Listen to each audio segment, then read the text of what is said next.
progress. Great, thank you. And good afternoon, and welcome to the March 19th, 2025 Downtown Parking Committee at a special time this month at 2 o'clock on this day. Can we get the roll call, please? Committee Member Labrie, Present. Committee Member Pratt, Present. Committee Member Stahl, Present. Chair Pinner, Present? Committee Members Zarate and Vice Chair Newkirk are absent. All right, thank you. We'll move to any, let me get my actual agenda up here. Okay, thank you. We'll go to any requested changes to the agenda today? No changes, Chair Pinner. All right, thank you. We'll now move on to public comment. This is the opportunity for members of the public wishing to address the committee on something in the jurisdiction of the committee, but not on today's agenda. Do we have any requests for the public to speak? No speakers for public comment. Okay, thank you. We'll close public comment. And we'll move on to announcements. Chair Pinner, thank you. I'll start by sharing that this is a both televised meeting of the Downtown Parking Committee, as well as one where members of the public are able to actually participate and make public comment through the online forum, which we really want to appreciate. Nami Vong, who facilitates this meeting for us, for setting this up, and City TV. This is all to help Downtown Parking Committee really maximize public engagement as we look forward to upcoming shifts that we may look towards for policy and for budget discussions. We do a fair amount of public outreach and engagement, and really this is the key tool for public discussion. We've rescheduled this meeting in particular, and then we will actually shift our regular meetings to 8 a.m. as opposed to 7:30. That, combined with the ability of the public to either call in online or watch, we're hoping gets more people familiar as we do work on the downtown parking program. So, Great. thank you. Thank you. Well, we support that. We like all the engagement we can get. Okay, any other items of announcement? Okay. No further announcements, Chair Pinner. Okay. All right. We'll move to the approval of the minutes from the regular meeting all the way back, if you can remember, November 11th, 2024. Mr. Chair, Yep. I've reviewed the minutes, and I would move that we accept them as presented. Okay, I have a first for Mr. Labrie. Do we have a second? I second. Okay. Do we, all in favor, say aye? Aye. Any opposed? Motion carries. Thank you. Okay. I see that we have an item for the election of the chair and the vice chair for the calendar year 2025. We're missing a couple people today. Is that? So, Chair Pinner, I think that you can make the decision as to whether you want to defer that election and just continue on with the existing chair and vice chair until we have more individuals in attendance, or if you choose, you can go ahead and make that selection today. I'll Okay. leave it up to you guys. Well, since the vice chair, I mean, I'm open for moving this to the next meeting. I actually had not talked about it with the vice chair before today, so that's probably why I would do that. So if there's not a significant objection to that, I'd rather move that to our next meeting. And we'll keep the positions as they are unless we have a different opinion from the committee here. Do you want to make that as a motion? I'll make a motion to move the election of chair and vice chair to our April 2025 meeting. And I'll second that motion. All in favor, say aye. Aye. Aye. Opposed? All right. That item carries unanimously. Thank you. All right. We'll move on to item number 3, which is our occupancy report.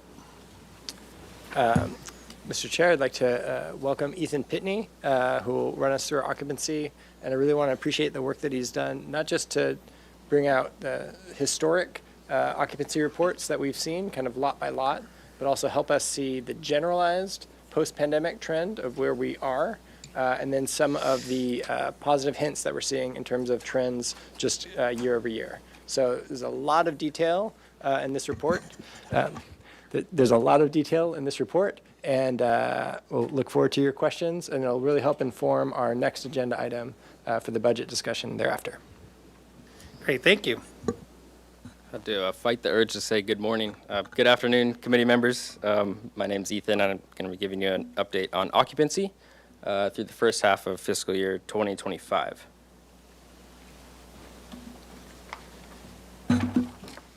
So before we kind of drill down on just the first half of the fiscal year, I kind of wanted to get a more macro picture of where we are in the grand scheme of things. It's a little bit hard to see on that graph, so I apologize. But that red line kind of in the middle is occupancy, average peak occupancy for fiscal year 2025. And you can kind of see a slight upward trend from 2024 and 23, which are the green and yellow lines right below it, at least during peak hours. It does kind of fall off in the evenings, but kind of gives you a picture. And then you see fiscal year 18 and 19 up at the top before the pandemic. I think we're all pretty familiar with the large decline since those years. So going forward, I'm going to be leaving out 19 and be comparing over the two most previous fiscal years. And kind of the story for fiscal year 25 is more permit holder occupancy. We've had about 300 or so more permits this fiscal year. We have about 300 more permit holders over fiscal year 2024. Roughly 200 of those came from the CODA lot commuter transition into Lot 10 and Lot 2. We had another 80 for the county that they got 40 permits in Lot 7 and 40 permits in Lot 6. And then a few others, just a kind of a steady increase in permit holders that we've kind of been seeing. I think a lot of people are finding that it's saving them money, especially if you're working full-time downtown. So you can see hourly occupancy has stayed pretty flat over last year to this year, but we've have about, on average, 100 more permit holders parking in the lots. And also important to note on this slide that this is for during weekdays, 8 a.m. to 6 p.m., so Monday through Thursday, when we're seeing, permit holders typically use their permits when they're commuting downtown. So here we have the first half of fiscal year 2025, and then comparing it versus 24 and 23. So 25 is going to be the orange line, 24 is in blue, and 23 is in green. And so this is across all lots. You can kind of see, carrying over from the previous slide, Monday through Thursday, our occupancy is up roughly 5% during peak hours over fiscal year 24. And then it's pretty much kind of right in line, normal variation, Friday, Saturday, Sunday. So, most of that increased occupancy is coming from permit holders on the weekdays. And then this is looking at, so I'm going to include all of the lots in this presentation. I'll kind of skim through them, and then if there are charts that catch your guys' eye, we can go back to them. But Lot 2, similar story. It's a parking garage, so we have permits here. So weekdays slightly up. And then also, if you'll notice on Saturday, in the mornings, there's about 5 to 7% increase in occupancy, and that's due to the farmers market. The change in location from the CODA lot to State and Korea. So that's noticeable there for Lot 2. And then Lot 6, we added about 40 permit holders here for the county. So that kind of explains the increase on the Monday through Thursday. And then pretty steady over the weekend, but if you look on Saturday, there is that uptick in the evening. I was a little bit confused by that and kind of wondered where it came from. I talked to Roy, our parking supervisor, operations supervisor, and he attributed it to more events in the Granada, Arlington, and Victoria theaters. So that makes sense because it's kind of right in that 7 p.m. to 9 p.m. range. And then we look at lot 7, which has been a very in-demand lot across all days of the week. We regularly have people wanting to get permits in lot 7. You can see that we kind of hit the 80%. We touch it regularly Monday through Friday, during peak working hours. So we actually had to stop issuing permits in lot 7 just because it was the occupancy threshold. It was getting close to that. We stopped issuing at 85%, but this lot has regularly been getting pretty full on the weekdays. Also on the weekends, you'll notice Saturday and Sunday, pretty decent increase. And we think that could partially be, the reopening of the library. That increase there. The library opened in November, so not sure how much of an effect that has. But yeah, overall, the lot 7 has been, a very high priority parking lot. And then looking at lot 9, slight decrease year over year. Not entirely sure what to attribute it to. Possibly the closing of Fiesta 5 for a little while there. But yeah, slightly down, roughly 5% year over year in lot 9. Lot 10, you see, again, with the permit holders, this is where most of our CODA legacy permit holders were transitioned to. So you see on Monday through Thursday there, roughly 10% average peak occupancy increase. And then the weekends, kind of more normal variation. All right, now we'll get into the surface lots. Not a whole lot to say here, except for Saturday. You see an increase there in the morning. Lot 3 is also close to the new farmers market location. And later on, I'm going to get into a little bit more detail on the impact the farmers market has had. Lot 4, pretty normal variation. We don't have too many permit holders there. We have less than 10. So lot 5, again, pretty normal variation. But these lots, you'll notice, are regularly reaching pretty peak occupancy there. So these lots they're in good locations and they're surface lots, so people are naturally drawn to them. And then let's see, lot 8 again here. You can see on Saturday farmers market, pretty large uptick there. I think this one is probably the most popular lot for farmers market. So that's kind of the main thing there. And then lot 11 has always been a hot spot. Down a little bit. I'm trying to think of why it was down so much from FY23. Since this is focused on the first half of the fiscal year, July 1 through December 31st, we think in FY23, that would have been July of 2022, which is right kind of after that bad COVID stint there over the winter. So we think maybe there was just more activity downtown, more people parking. Lot 11 being in the entertainment district is kind of a hot spot for that. So, but yeah, pretty consistent. Pretty unchanged over fiscal year 24. Lot 12 again, very in demand, kind of throughout the week, especially on the weekends. Then the last lot is the depot lot. You can see, on the weekends, people taking the train, going to defunct zone. Occupancy does kind of uptick over the weekends. We also have about 50 permit holders in this lot, so even with that, the occupancy on weekdays is still hovering around 30% pretty regularly. And then, let's see. And then now we'll get into some of the events to see how they have affected occupancy. Film festival this year, we brought back our film festival permits. So we sold about 380 of those. People really love them. It kind of takes away the stress of worrying about racking up your parking bill while you're at the film festival. So it was a $50 flat rate, and it basically gives you, we say unlimited parking. You're not really supposed to stay like overnight, leave your car overnight. But yeah, it gives you unlimited parking in lot 2, lot 10, and lot 6. So kind of the lots with close proximity to the film festival locations. We chose lot 2 this year. Last year we didn't offer lot 2.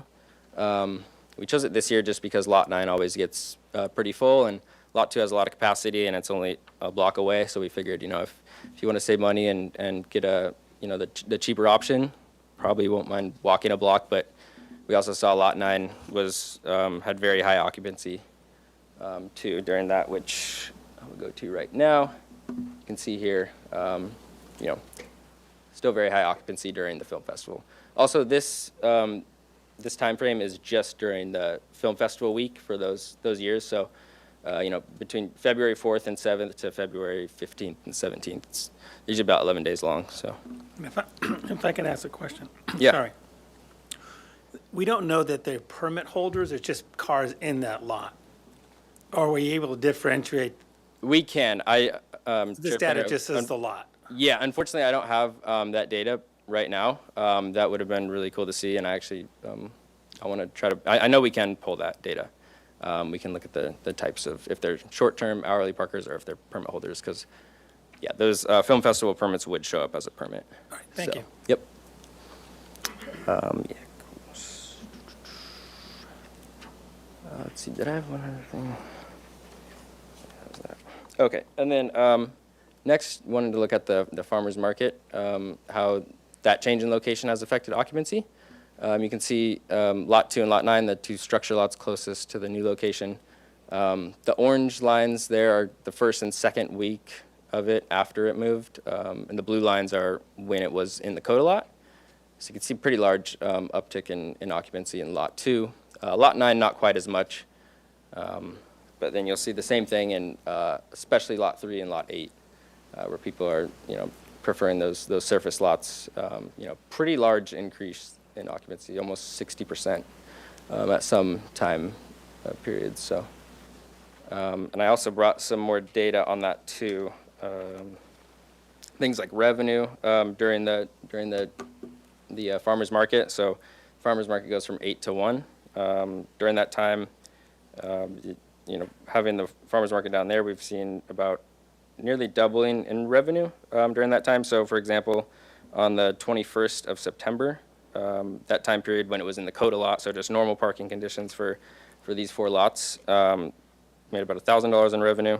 And then with the first farmers market event at State and Korea, we saw that revenue double to about a little over $2,000.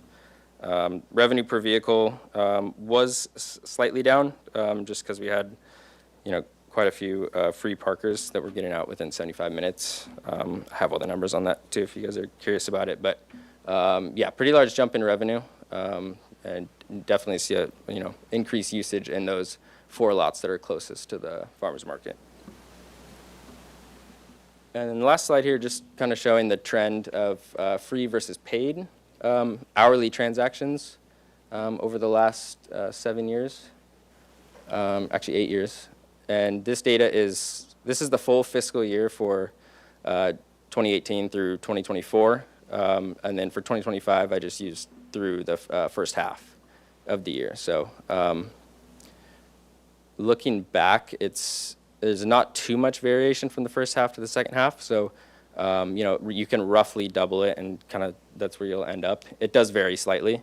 But the one thing to take away, that I take away from this, is the uptick in free tickets. We're all aware. But this year, it typically hovers, mid 50 to 60%. This year, it's up a decent amount more, up to 66%. So, still kind of in that range, but it is on the higher end. Also, we see the average stay has been declining a little bit. That's just for hourly parkers, but permit holders on average stay quite a bit longer. But yeah, hourly parkers, we have seen the average stay decrease a little bit over 24 and 23. And that is all I have for slides. If you guys have any questions, I'd be happy to answer. Great, thank you. Yeah. Excellent report, and we love seeing the data. I would only say for future, I think we used to do this, is at least on the occupancy, is show how many spaces are in each lot. Oh, yes, So- yes. So when we see like a lot's, Yep. 80% full, how many spaces? Right, are in? yep. We all generally know the size of the lots. I actually, I'm doing this for a while, but if it's just on the report, it's helpful. Chair Penner, I don't know why I cut that out. I will bring it next time. Yeah, no problem. Really good reports. I don't have too many questions. I actually have a thank you when we're done here, but I want to see if anyone else has any other questions.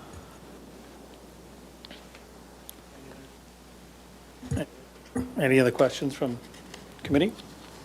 I'm kind of ask a loaded question maybe, but going back to the initial slides, the occupancies for the whole system, can you remind us of when street enforcement kind of declined and on-street enforcement came back? Committee Member Labrie, through the chair, I will probably defer to Ed and Sarah on this. I believe it kind of went in line with COVID and recently started improving within the last year, maybe year and a half. Yes, thank you, Ethan. Chair Penner, Committee Member Labrie, we saw parking enforcement largely cease during COVID. The parking regulations on street were suspended during that time, including even street sweeping. So, that was obviously a major disruption in the system. And then that resumed, I want to say, sometime in the summer of 2020. Unfortunately, at that point, parking enforcement was reduced to very few officers. And so they're now back up to full staffing. That's a very recent development. They're back up to 12 officers, but it's been a gradual process of getting there since the COVID closure. I did wrote a note I forgot to ask, and likewise too with these, the initial one with all lots going back to 2018. I believe, was it 2017 that Macy's closed? And do we know roughly the timeframe for that, or Chair Penner, Nordstrom's and, the Macy's? oh, When did those two stores close? I'm just looking for. Yeah. Are these numbers, I think they're both, I think it's after Macy's, I'm just not sure about Nordstrom's. Yeah, Chair Penner, my recollection is that Nordstrom closed, I want to say early 2020. It was sometime, I think, around the beginning of the pandemic, but I'll have to double check that. Macy's did close earlier than that. I'm not sure if it was 2017, but it was a bit before the Prior to Nordstrom these, closure. meaning these numbers don't have Macy's numbers. I don't in believe them. so, no. And I know, just again for the committee here, I know we communicate sometimes with Paseo Nuevo. Is it something we have to request? Can we get their data to know, or is it a voluntary thing? What is the opportunities there? Chair Penner, we can request that. In the past, it's been a little bit difficult to get. They don't track it, I believe, as closely as we do. We'll reach out and ask them if we can get that information, but it would be voluntary for them to provide it, so. Understood. It just may be once, I'm sure they don't want to be pestered all the time, but if there was sort of a expectation that once a year, the committee would like to know that, just to help all of us manage our parking better, it'd be good. And I think that was also the same thing with the California Hotel. I understand they don't have to, but hopefully they see it as a benefit for us to have that information. And then my other thing is, as you said, just to confirm that right now being only 2/4, this is on the last slide with the free and paid.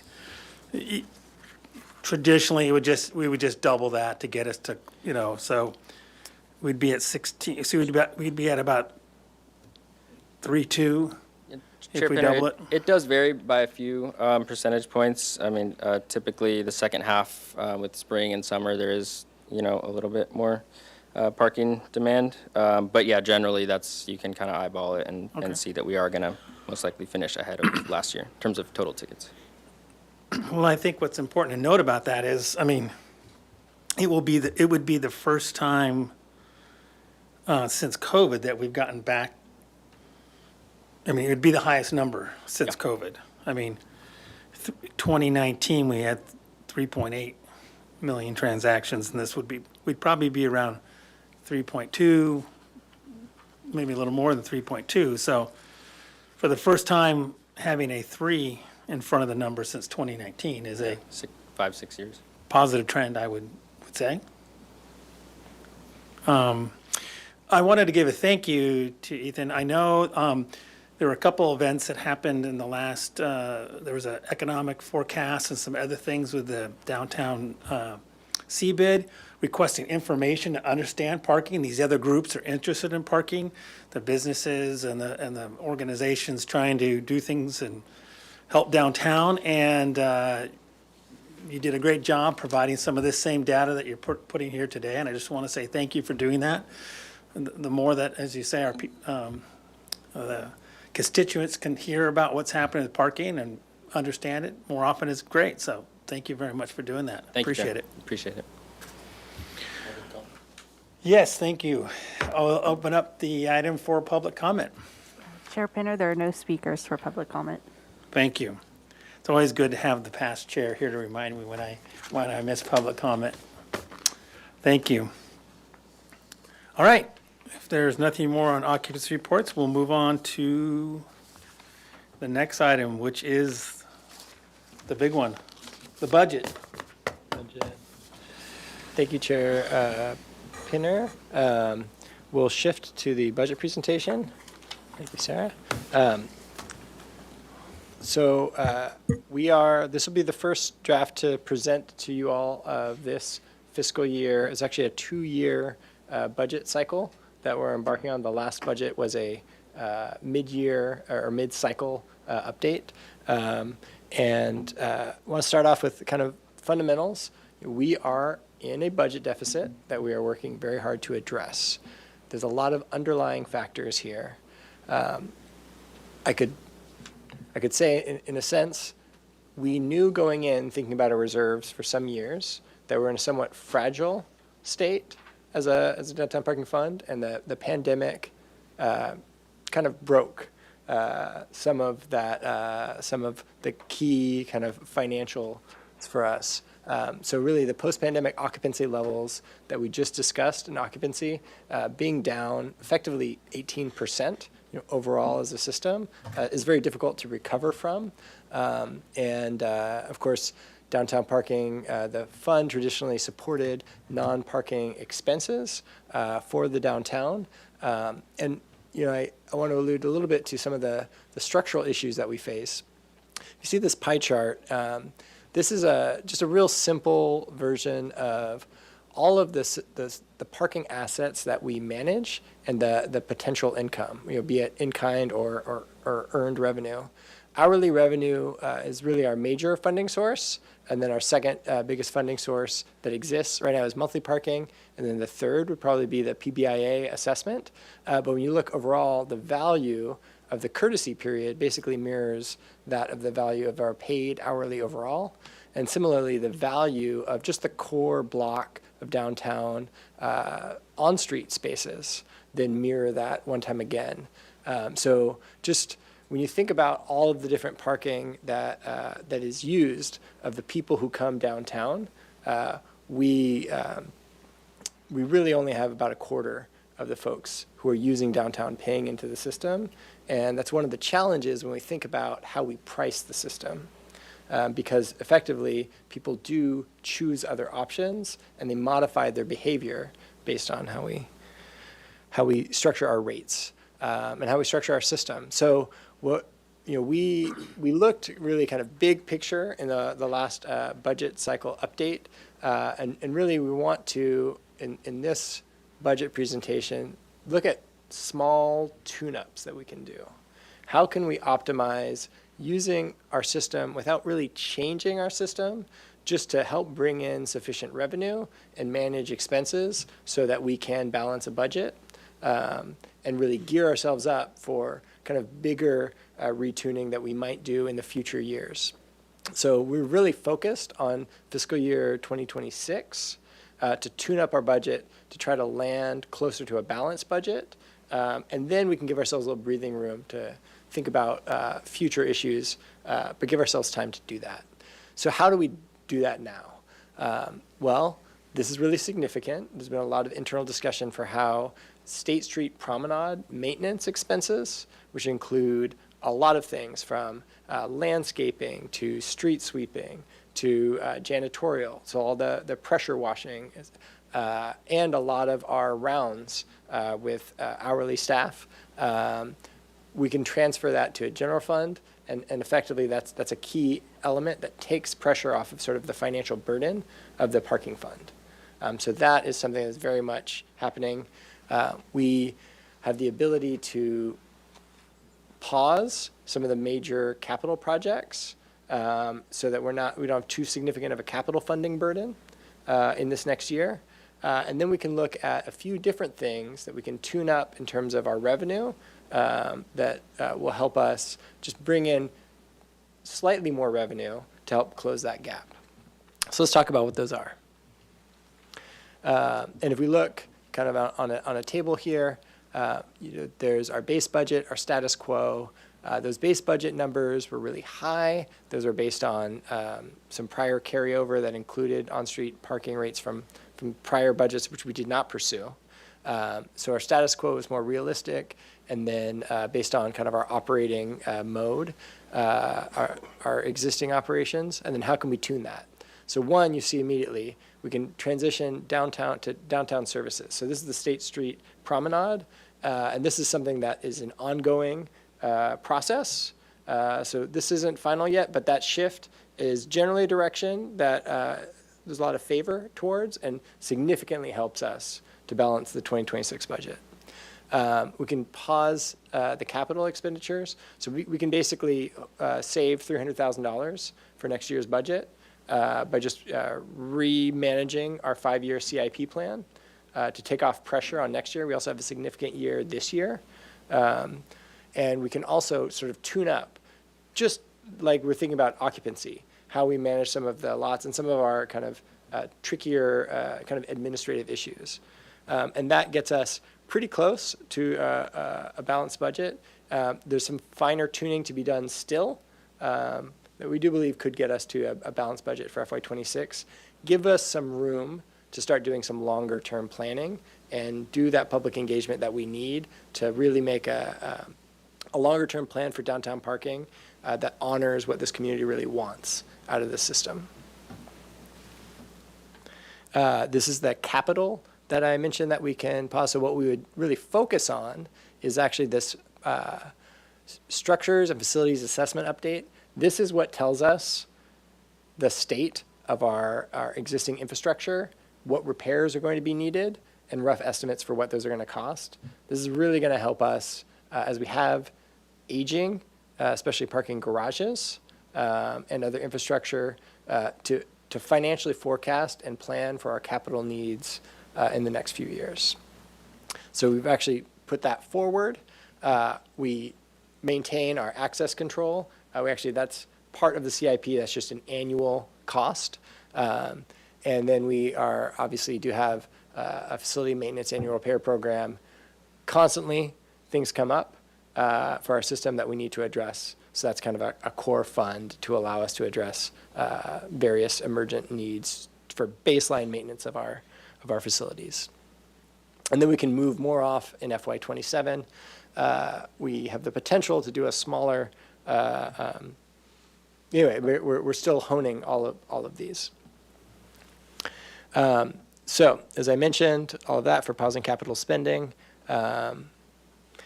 This does for FY26 defer paving, concrete maintenance, the Amtrak building roof, some elevator upgrades, and some ADA signage that is older, and some of our older garages.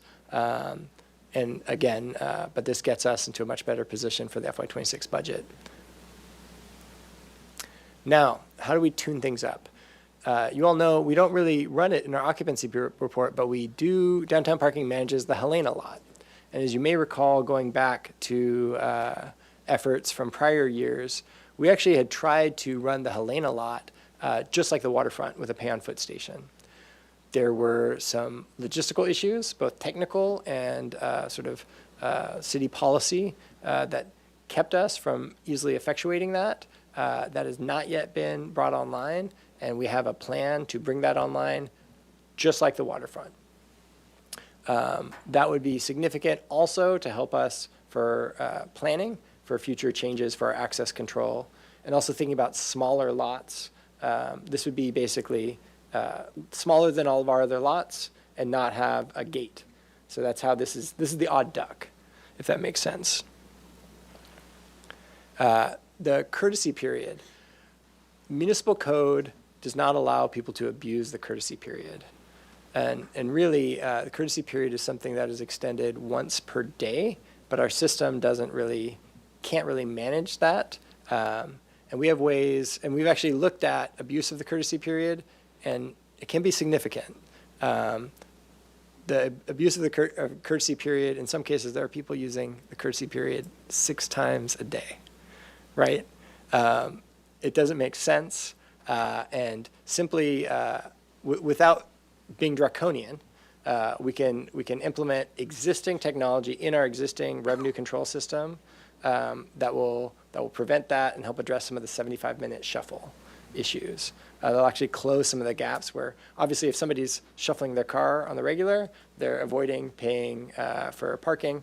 Maybe they're better suited with a parking permit or something like that. And we believe we can do that in a real subtle way without impacting regular visitors to the downtown. This is a key one. It's also long-term, but it could have immediate impacts. Our timed parking it's all over the place. There's kind of a legacy of different requests in different areas. If you pull up somewhere downtown, you really need to check, like, am I in a 15-minute zone, or is it 75? Or, and what we have been in discussions internally with other departments is how can we make this more consistent, and how can we actually make it easier for the parking enforcement officers to do their job, right? So that they're not, enforce this, stop, change systems, and then they can say, like, I'm in a 15-minute zone and enforce 15 minutes. I'm in a 75-minute zone, enforce. And really, making sure that people have time. So a 15-minute zone really is going to work like a 30-minute zone. And we can determine exactly what it is in terms of the timing, and this is part of the community outreach that we need to do.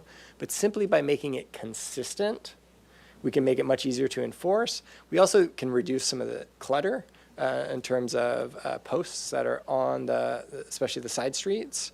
And we think we can make it a more clear and predictable customer service experience for parking downtown on the street.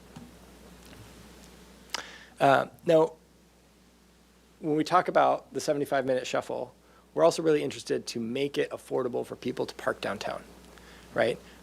With the Coda commuter lot going away and on the horizon, the Carrillo lot doing the same, we've been able to transition legacy permits, as Mr. Pitney presented just 5 months back.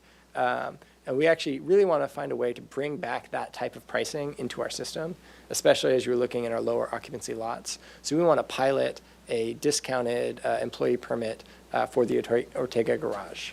That costs us money at a time that we are in a deficit, but it's an important trade-off as we tighten up the other elements of our system. We want to be positively encouraging people to use the system as it's designed.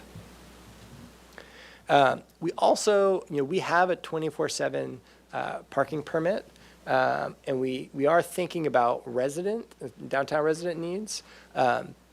We want to pilot a discount because there are regular needs, especially with the residential permit program, but also in downtown for addressing residents. And right now, we're priced at $250 for a 24/7 permit. That's the type of permit you would need if you're a resident, not just commuting during the day.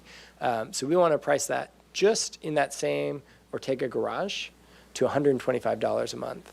That makes that competitive with all of our other commuter permits, and that we think that we'll see more use from folks who are struggling to park and might need other uses if they live downtown.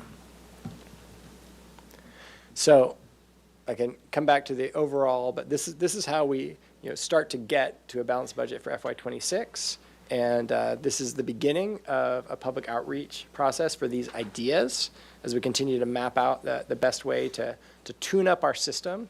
And this really starts with your all's questions and input. Great, thank you for that.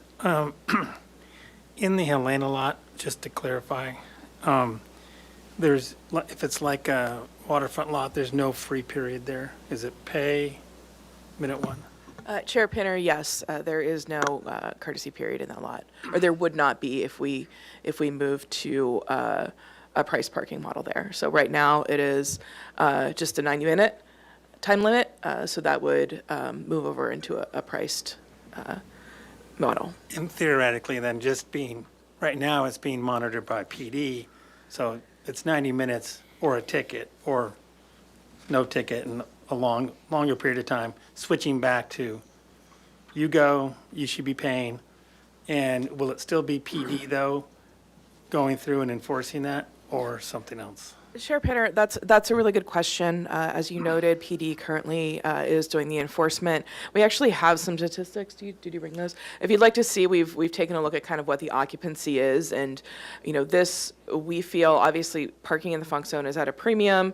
This would take a lot that was meant to be a short-term parking lot, but now we have really not a lot of turnover in it, very high occupancy, low turnover. So, we think that this would free up some extra parking in the funk zone and make it easier for customers to find parking down there. But it also offers us the opportunity to pilot a model of operations, which is a pay-by-plate operation, where our parking staff would be doing not quite enforcement, but similar again to what our friends at the waterfront do, where, if you haven't paid the fees, then you get a fee due envelope. So it's not quite a citation. There is a little bit of a penalty, but it's not a full citation unless you fail to pay that within the specified time.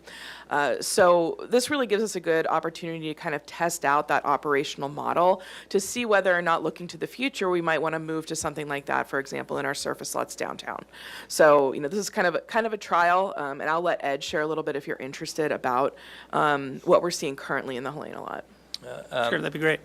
So thank you, Chair Pinner. Unfortunately, I didn't bring that chart as a slide, but we actually did do a full assessment of a sample day. And that lot, in whatever configuration, is intended for visitors to the funk zone and that area of Lower State. It is currently over 85% in violation of the time limits. So basically, because that's a very hard to enforce area for a few different reasons, people are using that as employee parking. They're effectively abusing the system because they can. Again, it's a very small lot, and it's a little bit tucked out of the way. It is not serving its purpose as for parking for people visiting that area versus kind of employee parking all day. So again, over 85%, well over time limits. I'm sure it's people have gotten used to it, so they just know they risk it probably all the time. Chair Pinner, certainly people have gotten used to this, and so that's going to be part of, if we do indeed move forward to this transition, we're going to begin doing some outreach, getting a sense of the needs of the businesses around there, and obviously make sure that everybody has some fair warning before that starts. We also, in the past have offered permits there when we did have, more robust ability to enforce in that area. And so, that could also be an option if people were relying on that for employee parking to where we could give them an option to continue to do that, but for a price that'd be more affordable than just paying hourly. Do we, on that note, do we have more capacity for permits in the depot lot, or are we at capacity for monthly permits there?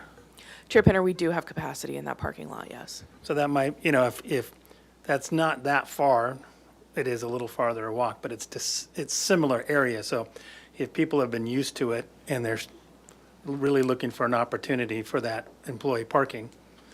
And what I'm assuming when we talk about the depot lot permit, we're talking more what we would refer to as the old fish enterprise lot, because we have that sort of surface lot that tends to have extra capacity?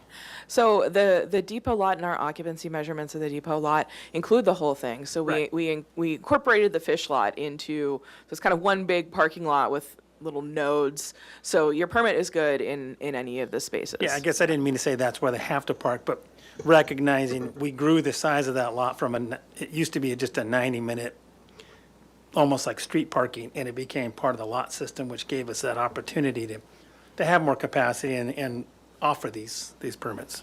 Okay. And then one question, then let others have a chance, is on the courtesy period, the shuffling of the 75-minute. I mean, I think I would suggest if the system will do this, I think, but if educationally wise, as opposed to, I think the ordinance right now says you only get you get a 175-minute free period per vehicle per day. Would that be an accurate reflection of what it says now? So Chair Pinner, the municipal code expressly disallows abuse of the free period, Okay, and that has actually historically been enforced. okay, It's difficult to enforce. right. We have a joke of we've literally seen people make U-turns facing the wrong way Just to get- onto Chapala or yeah, Anacapa, go. right? So there's blatant. But what we don't want to do is accidentally make it difficult for somebody who has a morning visit downtown and is coming later in the afternoon. Yeah, that's And what I so- was leaning towards, like, is there a way for the system to say, if you have one free period in the morning and one free period afternoon, that's not going to trigger a problem, but if it's more than two, then it does trigger the problem, is what I'm getting at. Because you say, if someone comes down for something and then it's coming down for an event, movie, dinner, you don't want to say, Yeah. we got you now. I don't think that's the intention. Absolutely, and So- so Chair Pinner, to your point, we're currently working with our revenue control, our access control provider, which is Ski Data, to find out all the ways that we sort of modulate this.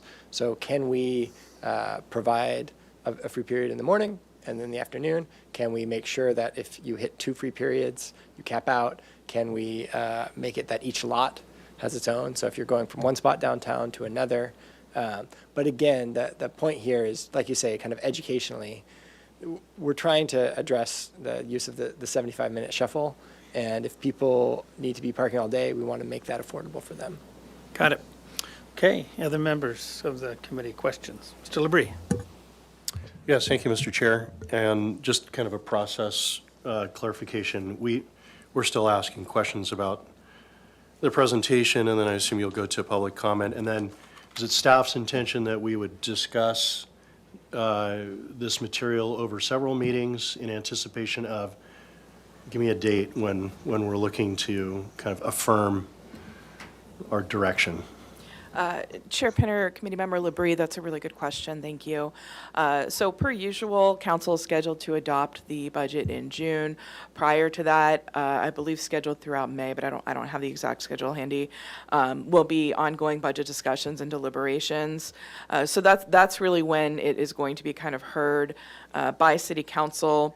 At this point, we are planning to come back to you in April with at our usual meeting, with another discussion of the budget, of any changes that we might make pursuant to additional outreach. There are even still some numbers that are kind of settling in with finance. We're sort of finalizing, what exactly gets transferred to the general fund, what doesn't. So those numbers are still sort of settling right now, but we do intend to come back to you next month for another discussion. Thank you for that. Thank you for that clarification. And I just want to kind of point out to anybody listening too that, so we'll be really in the meat of the discussion in our next meeting, and then consistent with the flavor of the presentation, we'll be fine tuning in the May meeting to support a recommendation that staff will take to City Council. Correct. We have both the April and May meetings of the DPC scheduled, and this April will be very important, and then May, of course, that'll be in the mix with the rest of the city's budget process. That'll be another important discussion of this fine tuning. Great. And Mr. Chair, if I may, so I have a question going back to the macro level. The two big moves are really kind of pushing forward some capital expenses and then moving downtown maintenance off to the general fund. So the two questions would be, you want to know the cost, right, of those decisions and pushing off those CIP items. Some of it seems like cost, it doesn't really have a cost impact, but some of it may. Have you calculated what the negative impact of pushing these off might be? Committee Member Labrie, through the chair, thank you for that question. I think it's worth noting in this case that most of these items have already been pushed off numerous times, as you're well aware. We're not necessarily looking forward to pushing them off again. However, the goal with moving the structural assessment up is to do a more comprehensive outlook on all of our capital and to do those sorts of analyses so that we can get a better sense of how we need to program and how we need to plan for this. So, we've all experienced the escalating costs, particularly with construction over the past several years, and there's definitely a cost to delaying those. However, we're hoping that with a more holistic approach that we'll be able to prioritize down the line to hopefully make the most of our capital investment. And then the moving of downtown maintenance off of our budget and onto the general fund budget, what could we expect in terms of, will the management of those duties change? Will there be a reduction potentially? Is that then out of our court to make those decisions? How does that get impacted?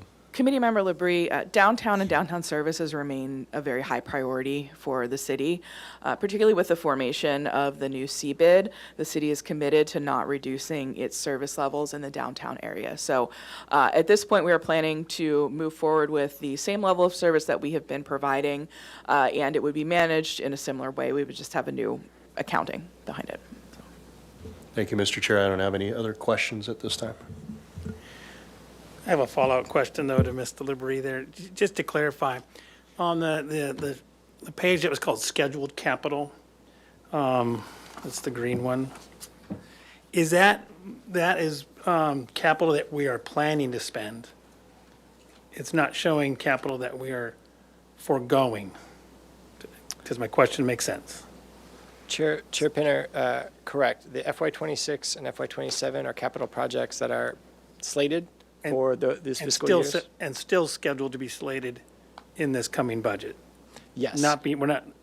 This is sort of showing us what are the big capital items we still are going to do, if I can phrase it that way. Correct. Yeah, Chair Pinner, this is reflective of what our draft budget submittal contained. Got it. So, again, we're still in the process of refining that draft, but sort of our initial submittal to our finance department included these capital items. Great, thank you.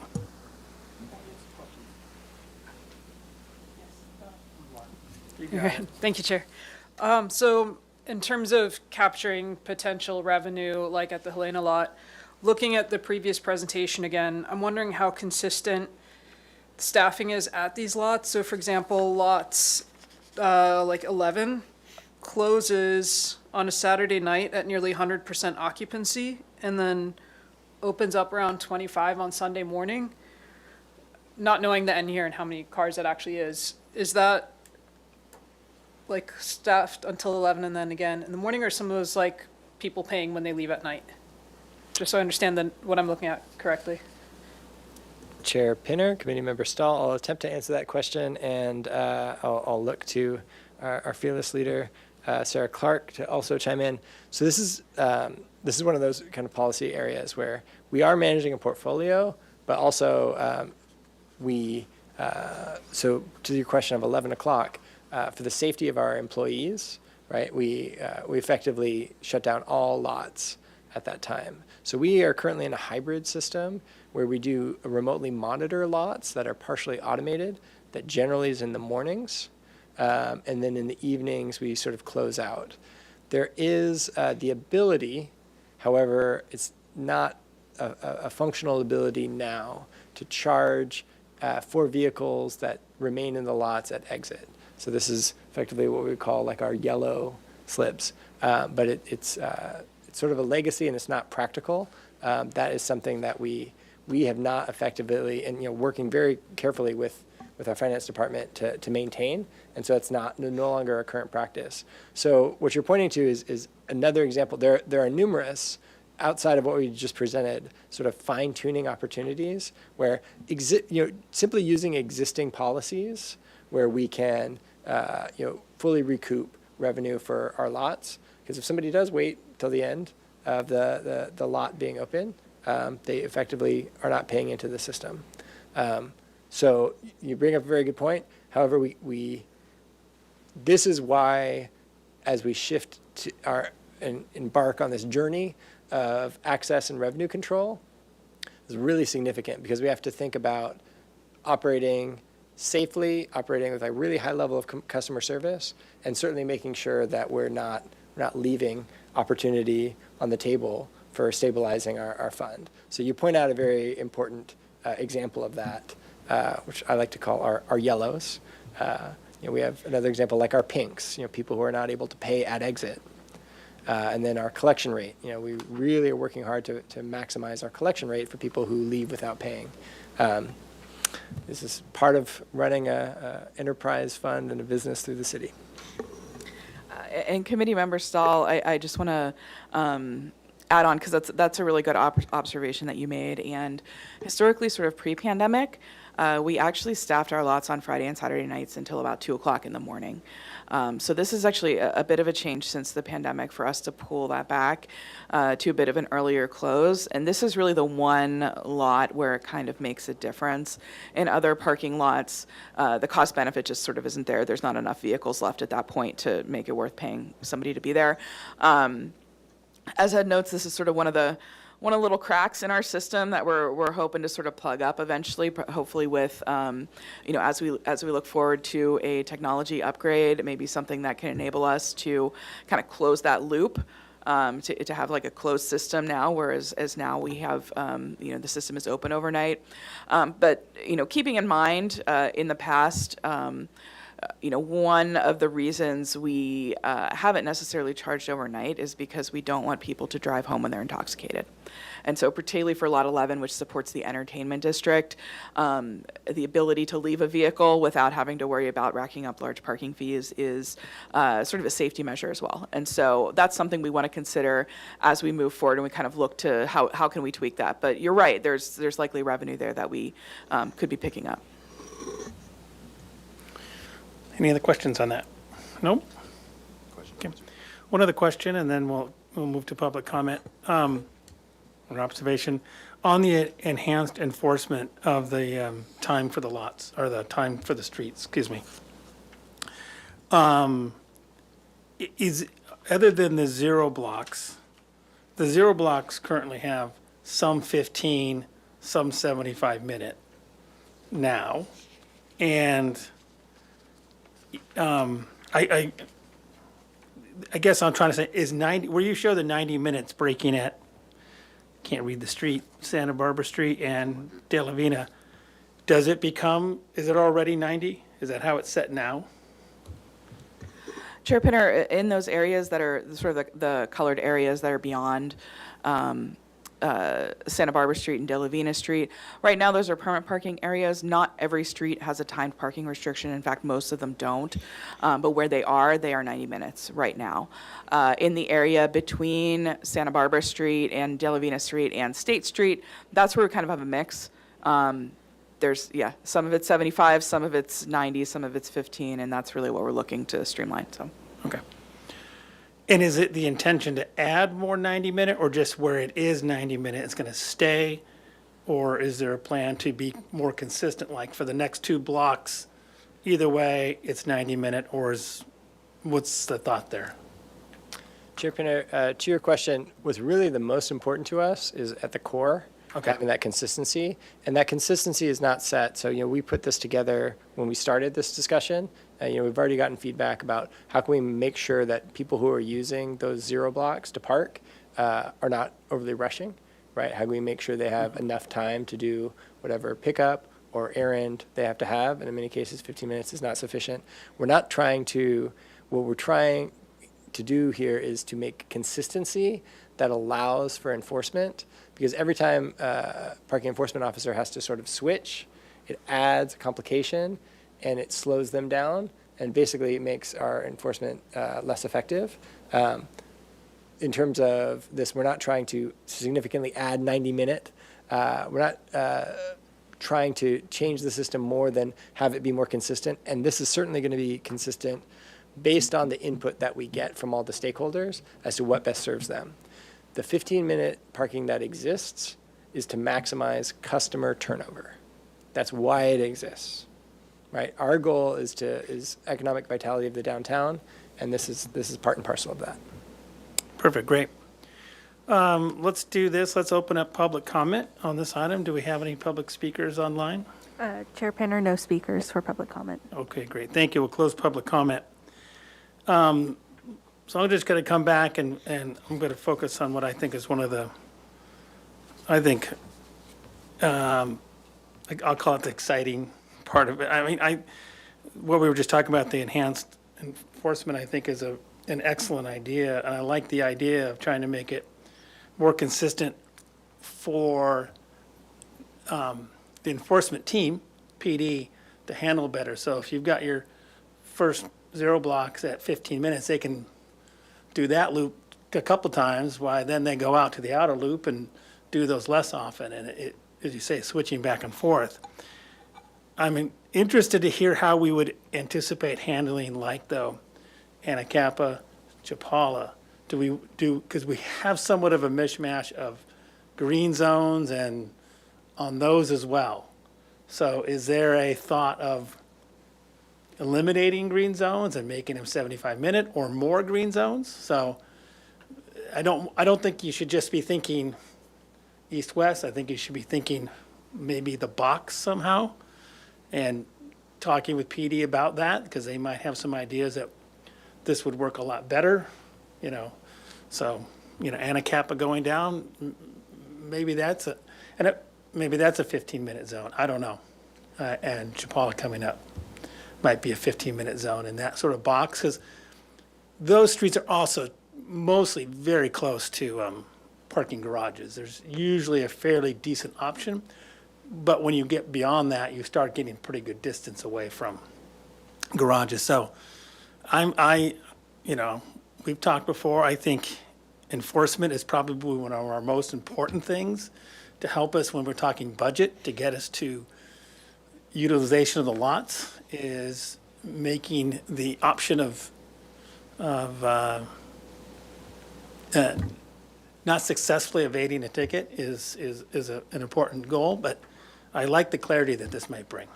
So that's one of my preferred sort of goals here of the new tuning up.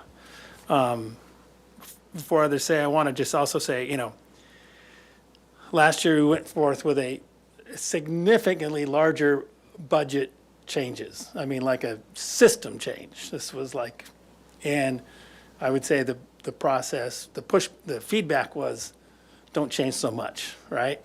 So I want to, credit staff for working and figuring out ways, because we do have a deficit. We need to figure out ways to do it. And I think this is a softer, gentler approach. I still think some of the things we presented before were excellent ways to manage the system, but maybe we're not there yet. I think one of the council members said, good ideas, just the wrong time, or too soon, or we're not there yet, and maybe this gets us to some of those things. Other comments from the committee? Mr. LaBrie. Oh, sorry, did you? Yeah, thank you, Mr. Chair. I want to remind myself and the committee, and then those listening too, that the parking system exists not to be a profit center, but to really to be a revenue neutral operation that supports the more important economic engine, which is downtown. And, I was really concerned, or I am concerned with the trend that in the first report of reduced average stay. And, one of our goals is to, we used to say the phrase park once, as a goal to shoot for, that we would encourage through our policies and operation and procedures to have visitors to downtown park once, use the shuttle, walk, go up and down, spend time and money in the downtown, enjoying the resources that are down there. And we seem to be moving away from that as the average occupancy declines, the average stay declines. And I want to keep that in mind, that we exist to really encourage the vitality and prosperity of downtown. And that part of that is getting people to come downtown and stay downtown. So as we look at these, revenue fine-tuning efforts, if we can filter all of these through that kind of a lens, I will feel better about where we are taking the parking system. And I also want to support the idea of making the on-street parking more predictable.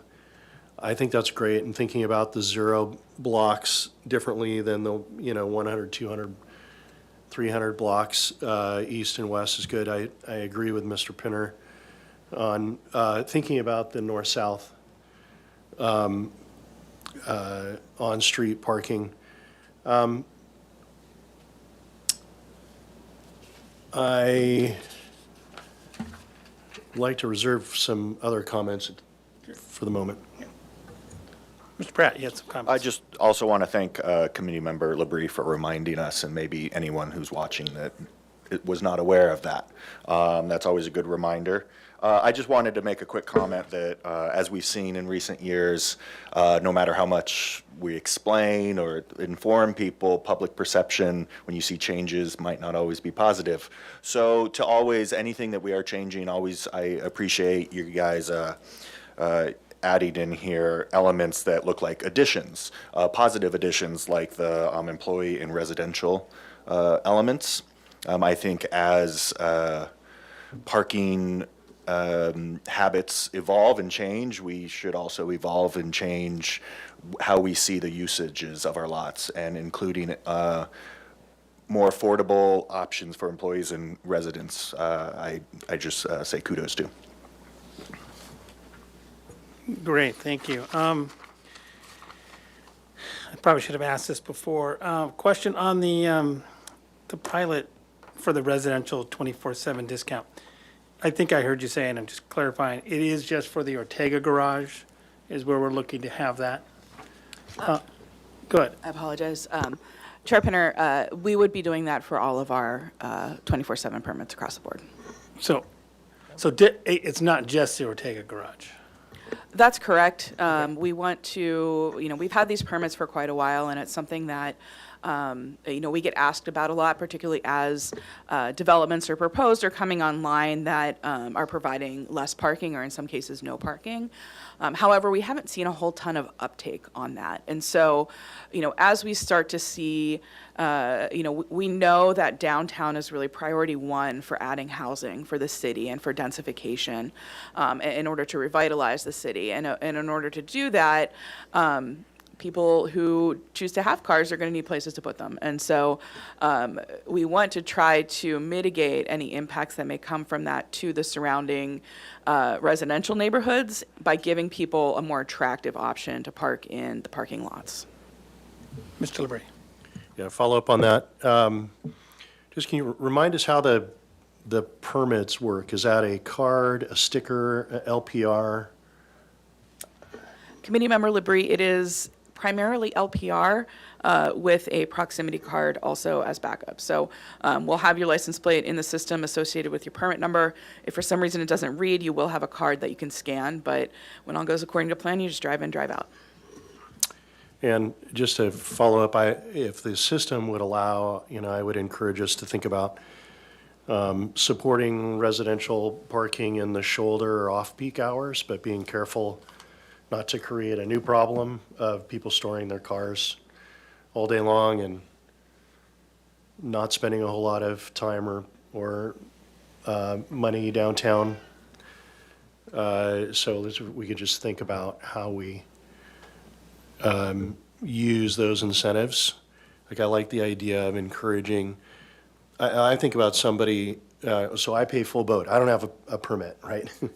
And I live in San Roque. So how can we create discounts for residents in of the Santa Barbara area to come down to downtown, especially in those low occupancy time periods, those shoulder hours, those off-peak hours.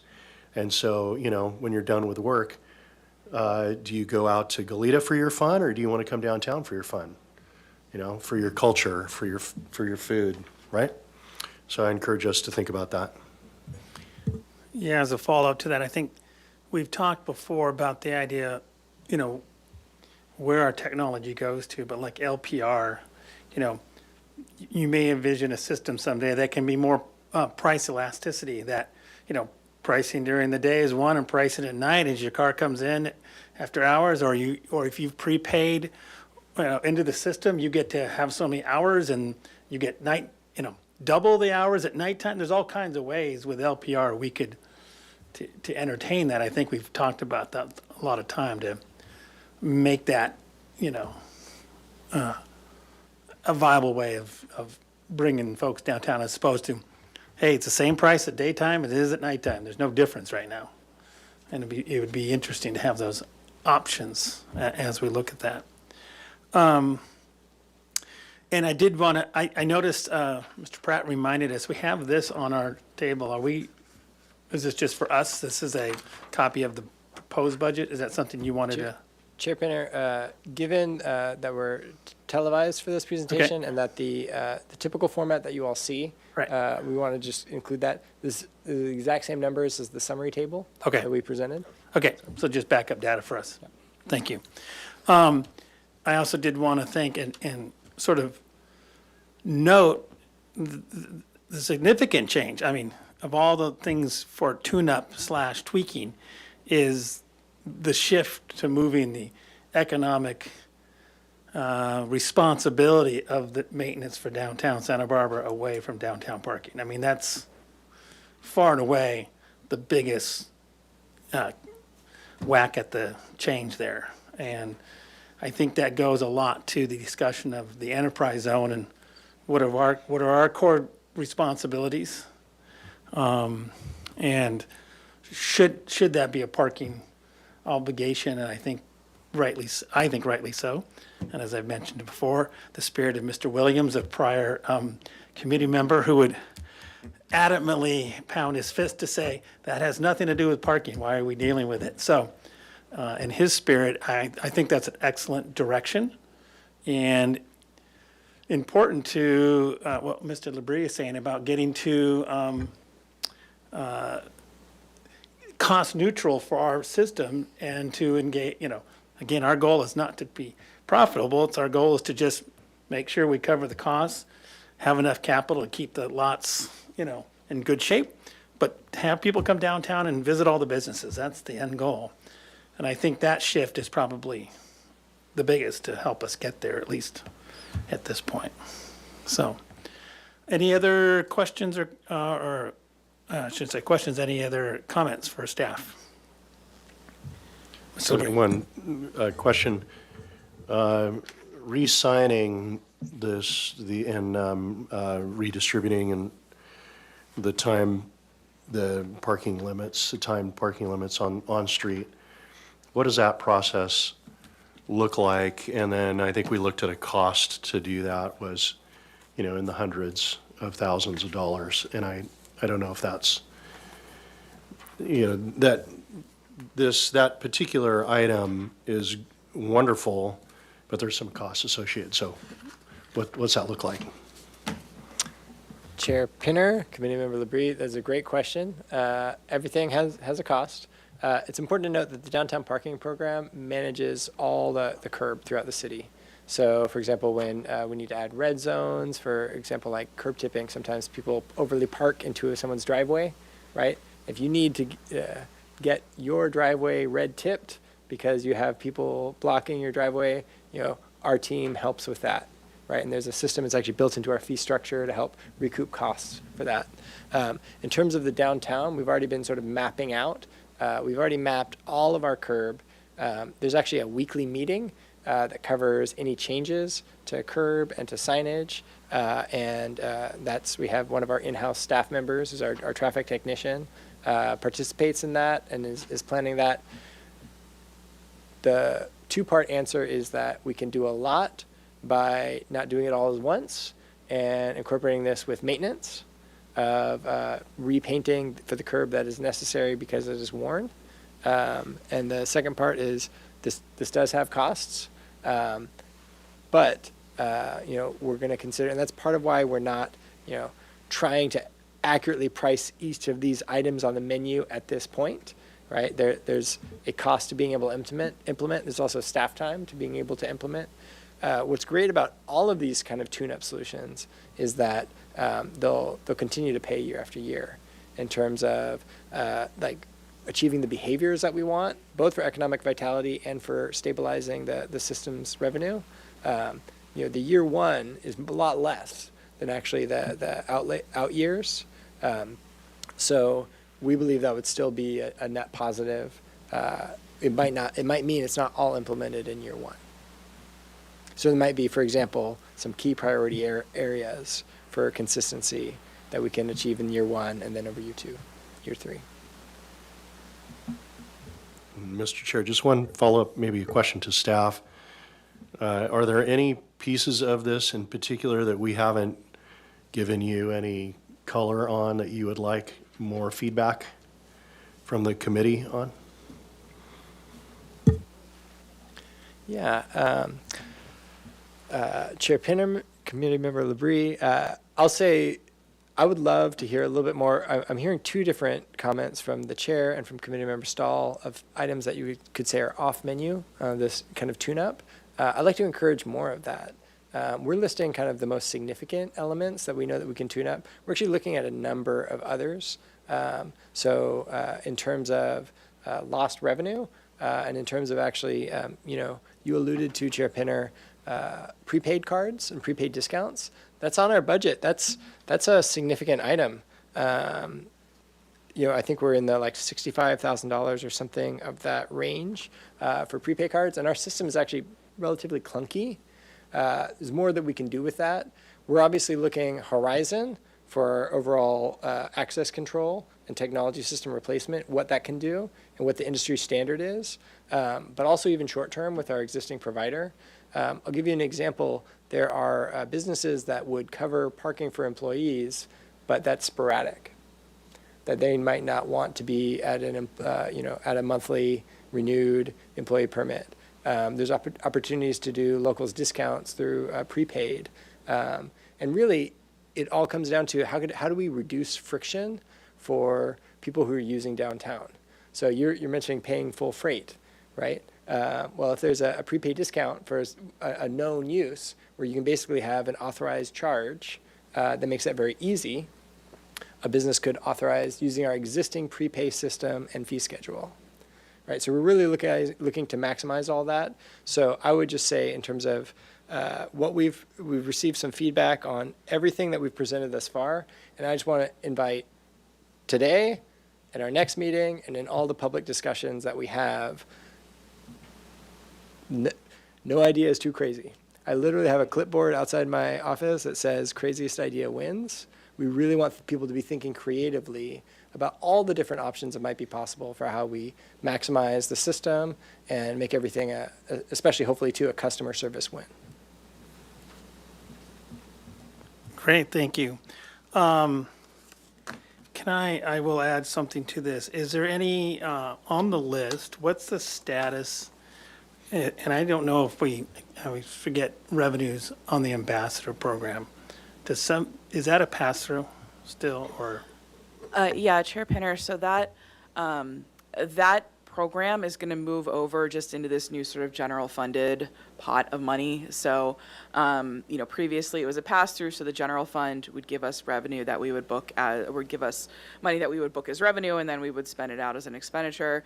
Now it's just going to stay in the general fund essentially. So it's really part of the plaza maintenance operation. That's bucket. correct. Okay. If you want to get into the accounting specifics of it, No, we've it got makes two sense. programs technically that we're moving over. So ambassadors and downtown Right.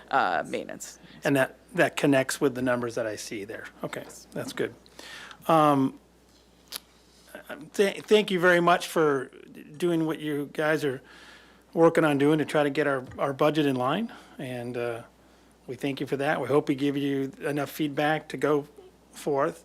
And basically, are we anticipating having a separate finance subcommittee between now and our next meeting? Chair Penner, we'll have to get back to you on that one. We are working together with our finance department and the city administrator's office to, fine tune our outreach strategy. And so we'll be in touch. Okay, well, thank you. Okay, any other comments? Yes. Chair Pinner, I do not believe that you've yet done public comment for this No, item. we did. You did? Yeah, Sorry. Thank you. I usually miss it, but I was on it this time. I do it right, now I got in trouble again. I do have an announcement that I did want to add, just to let folks know that the recruitment, yes, thank you, that's the word I was looking for, Mr. Liberty. Recruitment for the parking committee is still open till Friday. That's for all city, whether it's the downtown parking committee or any other committee you might be interested in serving our community is available, and I think applications need to be turned in by this Friday. So if you're interested in that, and if anyone here on this committee knows of somebody who might be interested, please let us know. I do know there is one I think there are a couple spots available, two spots. I do know of one applicant who has turned in one, so, but we like more. Thank you. We That's really it. do appreciate the reminder. Sorry, I should have had that on my announcements this morning, but it slipped my mind. That's okay. With that, I think we're ready for adjournment. We're adjourned.